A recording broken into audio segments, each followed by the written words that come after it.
सो देखिए, एक market cap to GDP एक रेशो जो कि काफी फैमिलियर है सभी लोग। सर ये क्वेश्चंस आता है बहुत रेगुलर, तो मैं वो सारे क्वेश्चंस पूछ रहा हूँ on behalf of my investors. तो जनरली देखा गया है इसमें बहुत वेरिएशन मिलता है। आप यूएस का देखेंगे मार्केट कैप टू जीडीपी बहुत ज्यादा है, और बाकी की कंट्रीज में जैसे हमारा देखेंगे तो 1:2, 1.2, 1. पर आप वहां देखते हैं इतना गैप है। तो उसका क्या रीजन है सर, और ये क्या लगता है आगे चल के आपको हमारी इकोनॉमी बढ़ेगी तो हमें उसमें मार्केट कैप और ज्यादा बढ़ेगा क्या हमारा? देखिए साहब, ये रेशियो बिल्कुल वाहियात है और इसका कोई मीनिंग नहीं है। मुझे मालूम है बफेट साहब का बहुत फेवरेट रेशियो रहा है, लेकिन बफेट साहब अब 96 साल के हैं। ये रेशियो की अहमियत थी जब, और कोई किसी भी कंट्री के लिए, जब वो कंट्री में कोई फॉरेन ओरिएंटेड कंपनीज ना हो और सिर्फ डोमेस्टिक मार्केट के ऊपर केंद्रित रहे वो कंपनियां।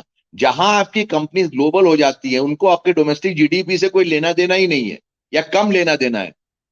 तो फेसबुक और अमेजोन और गूगल को सिर्फ अमेरिका से तो कोई ऐसा नहीं कि 100% उनका रेवेन्यू इंडिया अमेरिका से आ रहा हो, या प्रॉफिट 100 का 100 या 80% आ रहा हो अमेरिका से।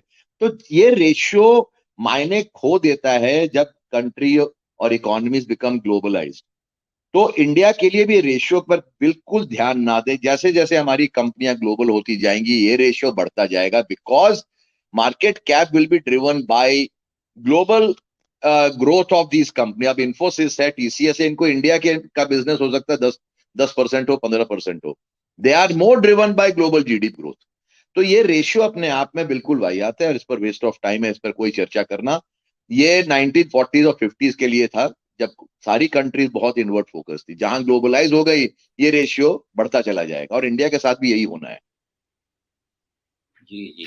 तो शंकर शर्मा जी बोलते हैं कि मार्केट कैप टू जीडीपी के ट्रेडिशनल वे था, और अभी ये इसका कोई रेलेवेंस अब इतना बचा नहीं, क्योंकि जैसे जैसे ग्लोबल पार्टिसिपेशन बढ़ेगा, जैसे जैसे लिक्विडिटी बढ़ेगा, ये परसेंटेज अपने आप डिसाइड होता चला जाएगा। भाई आप तो सीधी बात करना, अच्छी विकास, बात। आपके पास 5-10 बड़े एक्सपोर्टिंग कंपनीज हो जाती हैं, करेक्ट, वो मार्केट कैप में ऐड हो जाएगा। जीडीपी में तो उन कंपनी का कुछ भी ऐड नहीं हो रहा ना। आप कहोगे राइट। रेशियो बड़ा हाई हो, बिकॉज वो एक्सपोर्टिंग कंपनीज हैं। तो भाई साहब, हमें इस रेशियो का रेलेवेंस, अगर 100% of their revenues and profits come from that market, but ऐसा तो हो ही नहीं सकता ना साहब।